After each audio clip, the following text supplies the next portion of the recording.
आज की बड़ी कवरेज न्यूज 18 इंडिया पर आप देख रहे हैं। आज इसलिए क्योंकि बिहार की चुनावी तारीखों का ऐलान अब से कुछ ही देर में होने वाला है।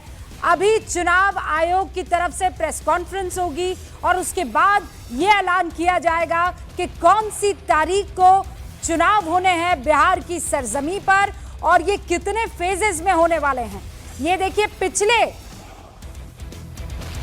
अगर डेटा को मैं खंगालूं, उससे पहले 2025 चुनाव में कौन किसके साथ है एनडीए में, ये आपको इस वक्त 5 प्रमुख दल दिखाई दे रहे हैं जो इस वक्त एक दूसरे का हाथ थामे हुए नजर आ रहे हैं। और दूसरी तरफ महागठबंधन है, वहां भी देखिए पार्टियों की कमी नहीं है, चाहे वो आरजेडी हो, चाहे वो कांग्रेस हो, सीपीआई-एमएल हो, सीपीआई हो, सीपीआई-एम हो, ये कुल मिलाकर महागठबंधन का सारी की सारी पार्टियां, और मुकेश सहनी अब और उसमें जुड़ चुके हैं। ये पिछली बार 2020 में जब चुनाव हुए थे 243 सीटों पर, तो देखिए एनडीए के खाते में 125, महागठबंधन के खाते में 110 और अन्य के खाते में 1 सीट आई थी।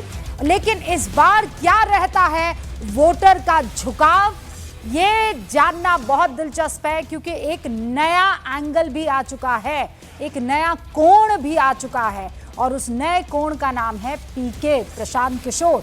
वो किसका वोट काटेंगे, किसको फायदा पहुंचाएंगे, किसको नुकसान पहुंचाएंगे, एनडीए को फायदा पहुंचाएंगे कि एनडीए को नुकसान पहुंचाएंगे, महागठबंधन को मजबूत करेंगे कि उसको वो कमजोर करेंगे, ये कोण महत्वपूर्ण हो जाता है। और साथ में ये भी आप समझ लीजिए कि एसआईआर हुआ है, एसआईआर को बहुत बड़ा मुद्दा, 1300 किलोमीटर की यात्रा करके राहुल गांधी और उनके साथी जो इस वक्त बिहार में है तेजस्वी बाबू, उन्होंने इसे बड़ा मुद्दा बनाने की कोशिश की थी, जो ग्राउंड जीरो पर कम ही नजर आ रहा है। और ये हम नहीं कह रहे हैं, वहाँ ग्राउंड पर लगातार काम करने वाले तमाम पत्रकार कह रहे हैं। अभी कुछ ही देर में देखिए 1 घंटा और 29 मिनट का वक्त है और प्रेस कॉन्फ्रेंस होगी और क्लियर हो जाएगा कि कितने फेजेस में और कौन सी तारीख को ये बिहार के चुनाव होने वाले हैं। लेकिन उससे पहले कुछ डेटा जो आपको जानना चाहिए, आपको समझना चाहिए, और बाकी सारे रिपोर्टर्स हमारे साथ मौजूद हैं, 2 बहुत ही वरिष्ठ पत्रकार जो बिहार की राजनीति को समझते हैं मौजूद हैं। लेकिन उससे पहले सपना का रुख करते हैं और डेटा आप तक पहुंचाते हैं। सपना। Thank you Rubika. और हम आपके सामने वो डेटा रखते हैं कि किस तरीके से पुराने चुनावों के जो नतीजे रहे और 7 जोन में बिहार बटा हुआ है, कौन कौन से जोन हैं वो सब आपके सामने। सबसे बड़ी कवरेज बिहार चुनाव से जुड़ी, तो ये पहला आंकड़ा मैं आपके सामने रख रही हूं, जिसमें देखिए उम्मीदवारों की फोटो ईवीएम पर रंगीन फोटो लगेगी। आप कैसे समझ सकते हैं वो भी आपके सामने, कि आप जब वोट कास्ट करने जाएं तो इसके साथ ही एक बूथ पर 1200 से ज्यादा वोटर नहीं होंगे। कल प्रेस कॉन्फ्रेंस की गई थी, इस बात को क्लियर कर दिया गया था। बूथ से 100 मीटर की दूरी पर प्रत्याशियों को रहना होगा और हर बूथ पर 100% वेबकास्टिंग होगी। इसी के साथ वेबकास्टिंग को लेकर कई चीजें सामने आई। अब एनडीए में कौन कौन है? भारतीय जनता पार्टी, जेडीयू, नीतीश कुमार, और इसी के साथ में चिराग पासवान, हम और उपेंद्र कुशवाहा, ये एनडीए के माफ कीजिएगा जो है प्रमुख चेहरे हैं। अब ये आप देखिए कि बीजेपी 17 सीट पर चुनाव लड़ी और उसके बाद 12 सीटें उसने पिछले चुनाव 2020 का ये आंकड़ा आपके सामने है। जेडीयू ने 16 सीटों पर चुनाव लड़ा, इसी के साथ ही 12 सीटें जीती 2024 का ये चुनाव जब रहा था लोकसभा का। एलजेपी 5 सीटों पर 5 की 5 सीटें उसने हासिल की, हमने 1 सीट पर, और आरएलएम ने 1 सीट काराकाट से चुनाव लड़ा, लेकिन वो चुनाव हार गए। इसके बाद अब 2020 का जो है आंकड़ा हम आपके सामने रख रहे हैं। महागठबंधन को 15%, एनडीए को 52%, ये रहा था पूरा का पूरा आंकड़ा। एलजेपी के हिस्से में गए 7% और अन्य के खाते में 26%। ये पूरा जो हमने ग्राफ आपके सामने रखा है। बिहार विधानसभा चुनाव 2020 का आंकड़ा कुछ ऐसा रहा था और इसमें कौन कौन शामिल था वो भी हमने आपको दिखाया। अब आज जो है अनाउंसमेंट हो जाएगा तारीखों का, उसके बाद ये देखना होगा कि कौन किसके साथ रहता है, कौन बना रहता है, ये भी एक बड़ी बात है। इसी के साथ आप देखिए किसका दबदबा कहां था। सुपौल की अगर हम बात करते हैं, कोसी रीजन 7 जोन में बटा हुआ है बिहार, जिसमें से कोसी रीजन की अगर मैं बात करती हूं तो सुपौल में एनडीए 5 सीटों पर, महागठबंधन को 0 और अन्य के खाते में भी 0 गई थी। मधेपुरा में एनडीए के खाते में 2 सीटें आई थी, महागठबंधन को भी 2 सीटों पर जीत हासिल हुई थी। इधर सहरसा में एनडीए के पास 3 आई, महागठबंधन को 1 सीट के साथ संतोष करना पड़ा था। अब आप आइए भागलपुर रीजन में, तो भागलपुर रीजन की हम बात करते हैं तो एनडीए में 5 सीटें हासिल की थी, महागठबंधन सिर्फ 2 सीटें यहां पर जीत पाई थी। बांका सीट पर एनडीए को 4 सीटों पर बढ़त मिली थी। सिवान, सारण और गोपालगंज का भी आपके सामने आंकड़ा है। सिवान में 2 सीटों पर एनडीए ने जीत हासिल की, महागठबंधन को यहां पर बढ़त मिली, 6 सीटें उसके खाते में गई। सारण में महागठबंधन ने अच्छा प्रदर्शन किया था, 7 सीटें उसको हासिल हुई थी, एनडीए के पास सिर्फ 3 सीटें आई। गोपालगंज में एनडीए का प्रदर्शन अच्छा रहा था इस पूरे रीजन में, सारण रीजन में, और महागठबंधन महज 2 सीटों पर। नेक्स्ट रीजन पर आते हैं हम, क्योंकि 7 रीजन में बटा हुआ है। कौन कौन सी रीजन है वो देखिए। पूर्णिया रीजन की अगर मैं बात करती हूं तो एनडीए को यहां 4 सीटें मिली, महागठबंधन महज 1 सीट पर संतोष करना पड़ा था उसको। अररिया में 4 सीटें एनडीए के खाते में चली गई, महागठबंधन को 1 सीट हासिल हुई। अन्य ने अच्छा काम किया, यहां पर पूर्णिया में 2 सीटें मिली और अररिया में 1 सीट अन्य के खाते में चली गई। कटिहार सीट पर एनडीए को जो है 4 सीटें हासिल हुई और महागठबंधन के पास 3। लेकिन किशनगंज सीमांचल का एक बहुत महत्वपूर्ण सीट है, वहां एनडीए की 0 सीट रही थी और महागठबंधन को 2 सीटें हासिल हुई थी। दरभंगा में 9 सीटों पर एनडीए ने जीत हासिल की थी 2020 के चुनाव में, महागठबंधन महज 1 सीट के साथ यहां संतोष करना पड़ा था। मधुबनी में 8 सीटें एनडीए की रही, मधुबनी में अच्छा प्रदर्शन रहा था। अगर हम मिथिलांचल की बात करते हैं, एनडीए ने अच्छा प्रदर्शन वहां पर किया था, 2 सीटें महागठबंधन के पास गई थी और समस्तीपुर में 5 सीटें एनडीए के पास, महागठबंधन 5 सीटें जीती है, बराबर रही थी यहां पर कुल मिलाकर। तो जिला बेगूसराय मुंगेर रीजन में आ जाइए आप, 2 सीटें यहां एनडीए को मिली, महागठबंधन को 4 सीटें हासिल हो गई। खगड़िया में 2 सीटें, यहां महागठबंधन को भी 2 सीटें मिली।